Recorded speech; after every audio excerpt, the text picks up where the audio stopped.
Hey guys, it's Scott here and welcome to my Premier League predictions for the 19/20 season. Hopefully you're going to enjoy this. I know it's going to be very controversial. It is every single year. A lot of you are going to disagree and that's perfectly fine. Everyone's going to have their own opinions. So, that being said, I want you to put your full league prediction in the comments section of this video. I want you to put your top goal scorer and also the Golden Glove winner and who you think is going to win Player of the Year and Young Player of the Year. Okay, so we're going to get into this. If you do enjoy it, hit the thumbs up if you're hyped for the Premier League to be returning today. Also watch the score prediction for the kickoff of the season, Liverpool v Norwich. If you're brand new to the channel, then hopefully you want to join us because we do a lot of FIFA content, but we're also going to be doing Premier League stuff every single week this year because a lot of people requested it after our transfer deadline day stream. So, without further ado, let's get into our picks. So, first things first, the bottom three. I'm going to start things off by going with Brighton. Now, it doesn't necessarily matter which order you put the bottom three in, but they have gone bottom for me purely because I just don't think that they're very good. They basically survived last year because the other teams were just horrible. Like, some of the performances shown last year from like Huddersfield, Fulham, etc. were just trash. So, they barely stayed up. I think this year they're done. I mean, they have made a big signing or two. Will it be enough? I'm not sure. Because you can spend a load of money on a striker, but if the rest of the team isn't insane in order to provide the support that the striker needs, then it doesn't really mean too much to me. So, obviously they've lost Knockout from that picture as well. They lost a couple of players. So, I think that Brighton's time is up and they will be going down this year. Next up, in 19th place. Whoops, let me get that on the screen. There we go. Sheff United, no surprise that I'm going to put them in the bottom three. I think most people are. I apologise, Sheff United fans. I apologise to every fan of this because I know most of you are going to be upset that I haven't put your team higher in the table. Other than one team, obviously. But Sheff United, obviously, coming up from the Championship last season, I just don't think that they're going to have enough. Again, the thing is with the Premier League now, it seems like it just gets tougher every year. The amount of money that's being spent, etc. These teams that have been in there for years and years now and have just solidified their place, even if it's in the bottom 10, they're solidifying their place in the Prem. They make it really hard for teams that are coming up to stay up. So I know that they've gone big with, was it McBurney? They spent like 20 mil on up front. But again, will that be enough, and will their midfield and everything that's supposed to be supporting their signings and that be good enough in the Prem? I don't see it.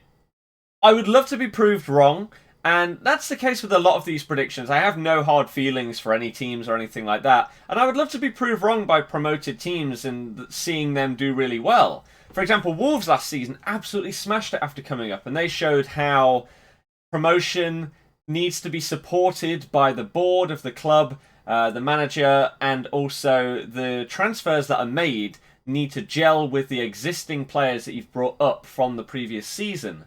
So I would love to be wrong about Sheff United, but I'm still going to put them down there. Let's move on. The last one in the bottom three for me, sadly, I'm going to go with Norwich. I've got a mate that's a big Norwich fan. I've actually been to see them a couple of times, saw us play them away there actually a couple of seasons ago, and I watched them quite a bit last season because of my mate, and they look good. The issue is they haven't had, for example, the financial backing that someone like Villa or Wolves last season have had, and so I feel like they might struggle to have got that Premier League class that they might need in order to just about stay afloat. They brought in a couple of players. For example, they brought in Farman. Not bad. Right there, decent little acquisition right there. So maybe Timu Pukki is going to be top scorer. You never know, but I don't know. They look okay, but in terms of Premier League, it is a big step up. The pace of the league is different and everything like that. I know that Norwich have bounced in and out of the Premier League over the last decade or two or whatever. I'd love them to stay up again because I love going Norwich away. It's fun. But sadly, I just don't really see it happening. Let's move on, shall we? Boom! Burnley! Now, I just don't think Burnley are very good. I don't like watching them play. I think they're incredibly boring. I don't think their style of football is that good. And that's all I really need to say, to be honest, about Burnley. I just don't rate them very highly, and I think that they're not going to do that well this season. Let's move on. Crystal Palace. Now, the big thing with Palace is, how is it going to go with Zaha? After he obviously tried to get that move away to Arsenal or even Everton on transfer deadline day, handed in his transfer request. Is that going to affect his morale and therefore like the whole team's balance and chemistry? Who knows? Now, if they had lost Zaha, I probably would have put them even lower. But yeah, I just don't know if that's going to affect things. The one thing that could be really good for Palace, and depending on how strong an influence it is in the league this season, VAR, right? Now, we all know that Zaha wins a lot of penalties. Milivojevic scores a lot of penalties. Is VAR going to stop Zaha winning as many because he goes down easily? Maybe. Next up, Aston Villa. Have had a good team from last season, got some quality players in there like Grealish and McGinn, etc. They have lost Tammy Abraham, but they have spent like 100 mil or something like that, which is exactly what Fulham did last season, and I'm pretty sure I predicted Fulham to finish somewhere like 15th last year. So, hopefully I'm not wrong this year, but Villa have got some quality players, and it wouldn't surprise me if they have... I've read a couple of articles and everything. I wouldn't be surprised if their recruitment makes a bit more sense than, for example, Fulham's last year. So the money is actually going into areas that are necessary rather than just, oh, let's buy as many players as we can and hope that we stay up. So that's why I've gone with Villa in 15th. Next, Bournemouth. They've got a decent team, but just not amazing. That's about it for me. Do I think that Fraser, Wilson, etc. are going to do as well as last season? Probably not. If they do, I'd be pleasantly surprised. But I just don't really think that they're going to do incredible. So, Bournemouth in 14th. Next up, Newcastle. Obviously, they've lost this man on the right, Salomon Rondon. But Almiron did come in last season, and they've also brought in like Joelinton up front, whose stats aren't great, but people are saying ignore the stats, he's actually a good player. Who knows? More like a Bobby Firmino kind of player rather than out-and-out striker. Brought in like St. Maximin. They've got some decent players, so I didn't want to put them too low, even though they have got Steve Bruce as manager rather than Rafa. They've spent a lot of money on some quality players, so that's why I've bumped Newcastle a little bit further. If they hadn't bought the players that they had, and they hadn't splashed the cash, and Rafa had gone as well, and Rondon had gone. They lost Perez, obviously. We signed him. I probably would have put them to get relegated. But I think their signings and the desire that they're showing, I gotta give them a bit more credit and push them a little bit further up the table. Next up, Southampton. They look decent under Hasenhüttl. Better than their previous manager. And I feel like they'll just do okay. To be honest. Simple as that. They've got the worst kit in the league this season, worst home kit, but hopefully that won't stop them performing at home and therefore getting a decent amount of points. Watford at 11th. Now, I feel like 11th through 7th is really, really hard to choose. I feel like Watford might be a little bit of a dark horse. They've made some good signings, especially as Marley Sarr is a nice one for them to get. Keeping hold of people like Doucouré, Dini, etc. Pereira. Got a decent team, right? And again, it's really, really tough. I know that this is supposed to be a full league prediction, but I genuinely believe anyone that I've put from 11th to 7th could swap places, because I think it's too hard to decide. And then I think pretty much anyone from 12th to 16th could switch places as well. Next up, West Ham. Again, made some quality signings on top of a team that was looking better. Obviously, they've got rid of Arnie, who some saw as a bit of a bad egg before, but some very, very decent signings for West Ham, and they look positive. So, with people like Fornals coming in for them, Sebastian Haller up front, obviously, I feel like West Ham could have a decent season right here. Obviously, at this point, settled into their London stadium and everything like that. Second season under Pellegrini as well. I have faith they'll do okay. Next up, Wolves. Now, this might be a slightly controversial one. I am basing 9th place on the assumption that they really, really push for the Europa League. If they don't, I'd probably swap them and put them higher up. But I think they're going to take this opportunity and really, really try and push the Europa League as far as they can. Now, they have brought in some players, and they've also made some of their previous signings permanent, which is very, very good for them. Like Jimenez, etc. Also bringing in Cutrone, Dendoncker, and more. But I just think that it might be tough with the Europa League as well. Maybe teams sort of figuring out how they play now with the 5 at the back system or whatever. It might be a bit harder for them. So that's why I've dropped them down a little bit from where they finished last year. Next up, I'm putting us at 8th. Now, again, assumptions have to be made here. Our transfer window, obviously we lost Harry Maguire. He wasn't as great last season as people are making him out to be. He was way better the season before. So that isn't the biggest loss in the world. I think Soyuncu and Benkovic are going to slot into his place quite well. We brought in James Justin, backup fullback for Ricky P. We can also push him further forward. We brought in Dennis Pratt. We also signed Tielemans permanently, which is huge because he was incredible. Since Brendan came in for us, obviously becoming our manager towards the end of last season, from that period until the end of the season, we were 3rd in the league. So things are looking good for us. We also brought in Ayoze Perez. Now, the one issue I have with us, which is why I'm not pushing us higher up the table, is if we're still going to play 4-1-4-1 or 4-3-3, we didn't sign an out-and-out winger. I know Perez can play on the right, but he's predominantly like a second striker just off of Birdie, for example, in our team, and I think that's where he'll play. If we switch to a 4-1-2-1-2 diamond, we have the perfect squad for it. Perfect squad. And then we can switch to a different formation when we want to make subs and mix things up. So my assumption of 8th is that we're still going to play wide players, and I don't think that we got that right winger that we desperately needed. But if we changed formation, I would swap us with the next team, which is Everton.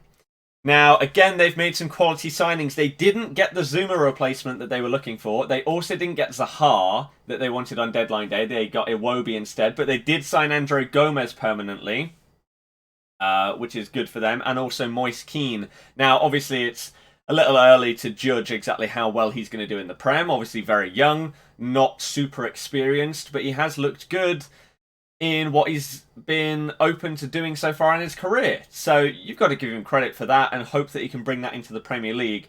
I think Everton have just about got that chemistry at this point, especially with their manager now, been there a little while. Their squad is really starting to gel. And Gomez signing permanently for them is basically the same as Tielemans signing permanently for us. Very, very good for them. Was a solid player. Potentially goes under the radar because he's not getting loads and loads of goals and assists, but is that player that sort of runs the show in the middle of the park. It keeps everything rolling, right?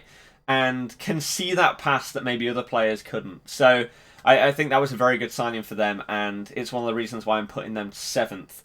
So as you can tell at this point, even though I've said many, many times, I think us, Everton, Wolves, maybe even West Ham could break into the top 6 this season. It's just one of those things where it's hard to then actually say it is going to happen. I honestly wouldn't be surprised if it does. But for my predictions, I'm still going to play it safe because these big teams just seem to manage to pull it out of the bag every season. So, 6th place. This is where the controversy really starts, and everyone's going to hate me in the comments. But you can provide your predictions, can't you, down below? I'm going with Chelsea in 6th, mainly because of the loss of that man right there. Massive, massive loss to Chelsea. Huge season he had last year. Absolutely huge. Now, they have got Pulisic in. They've got Kovacic on permanent. They've got a couple of players back from loan, such as Batshuayi, Zuma, Tammy Abraham. You've got Loftus-Cheek is injured, but you've got Barkley looking good in pre-season and looking good towards the end of last season. However, I just think that Hazard loss is going to be way too big for them. Way too big. New manager in Frank Lampard also either will go really, really well or not well at all. I don't think there's going to be an in-between. So, I would love Frank to do really well. It'd be amazing for a younger, fresh new manager to come into the Premier League, into a top team and really perform. I'd love him to smash it. I just don't think that they will, though, unfortunately. Next up, Man U. Man U, they got Harry Maguire, of course, from us. 80 mil. Ripped him off. I don't know how we managed to make him pay that much. They also got Wan-Bissaka. He was very good last season. Other than that, though, they lost Herrera. They lost Lukaku and did not replace him. Ollie is talking about playing Mason Greenwood, a youngster. You've got Alexis Sanchez potentially playing through the middle. They just don't have the strongest midfield or forward line, so I can't put them higher than this. They have some quality players, and their backline is looking much stronger than it was before with the acquisition of Maguire and Wan-Bissaka. It removes Ashley Young from the team, and then it removes either Phil Jones or Chris Smalling, which is very, very good. David De Gea also had a poor season last year, so maybe if he bounces back to form as well, that'll get them a few extra points.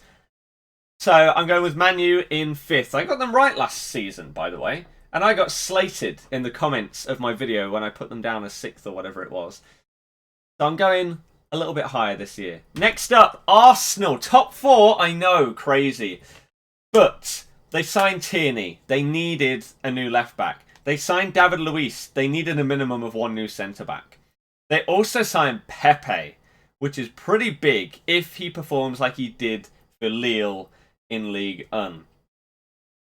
We'll have to wait and see, but they've got one of the best strike forces in the league / in the world in Aubameyang and Lacazette, right? If they can get it firing with Pepe and maybe get Ozil actually involved alongside Danny Ceballos as well, they could be looking good. They did lose Ramsey and Iwobi, but I don't think Iwobi is that much of a loss for them. They managed to get 40 mil for him or whatever. So I'm putting Arsenal 4th. 3rd, Spurs. Looked good last year. Obviously got to the Champions League final. Also made some sick signings. Ndombele. Finally, they've replaced Dembele. Lo Celso looks solid for them. And also Ryan Sessegnon is a nice player for them to pick up as well. I think Spurs are actually going to be pushing the top 2 this year. Whereas last year, they were miles ahead. And just on another level. They were in their own mini-league, those two, weren't they? I think Spurs are going to push them. And I wouldn't be too surprised if they actually managed to get 2nd. But I'm going to play it a little bit safe. And I'm going to put them 3rd. 2nd, I'm going Liverpool. Champions League winners. 2nd in the league last year. I just, without making the signings, I don't see how they do better than last season. I don't see how they trump Man City. I feel like they could have signed a couple of guys that maybe could have pushed them forward. But maybe it will be the case that maybe Naby Keita this season and Fabinho start the season really well and are in the team the entire year. We've also got the Ox coming back. So maybe it'll be one of those where it's like a new signing, right? Maybe. But I don't see anyone beating Man City. They're just too good, and now they're making even more signings. Like Rodri is a great signing for them. Really, really good signing. And they've also bought in João Cancelo as well, like as if they needed another upgrade right there. It's ridiculous. So, Man City to win the league again for me. I just don't see anyone topping them. They're just too good, aren't they? They're just way too good. And I don't really think I need to say anything more than that. So, what are your predictions? Leave them in the comments section down below. I'm also going to do top goal scorer. I say this every single season, and it never happens. If he stays fit, which he never does, Aguero top goal scorer. If he doesn't, then Aubameyang top goal scorer. Golden Glove. I'm going to go Edison. I think that Cancelo potentially is going to really help potentially either pushing Walker into centre-back or dropping him out of the team, because I don't think Walker's that good. I think Cancelo is really going to help with that, and Rodri's just... I just don't see them losing basically any games. Player of the year, I'm going to go with Kevin De Bruyne. If he stays fit this year, come on, Kevin. I think they'll get Player of the Year. And then Young Player of the Year, let's mix things up a little bit, right? Now, it's one of those where it's very, very difficult to decide a player like this. But I'm gonna hedge my bets, and I'm gonna go with someone a little bit different. Let's throw a wild card in there. I like to do a wild card every single year. So this year, I'm going completely out of the box. His odds are probably like 1,000 to 1. He's going to start the season, though. And let's see if he can keep his place the entire season by being an absolute monster. Let's go Zinchenko, right? No one predicted that one, did they? So, what are your predictions? Leave them in the comment section down below. Thank you very, very much for watching this. I massively appreciate it. Again, I know a lot of you are going to hate me, but it's my predictions. They're probably going to be completely wrong. We'll review them at the end of the year. But thank you very much for watching. Again, if you enjoyed it, hit the thumbs up. If you are new around here, hit subscribe. I'll see you guys next time. Goodbye.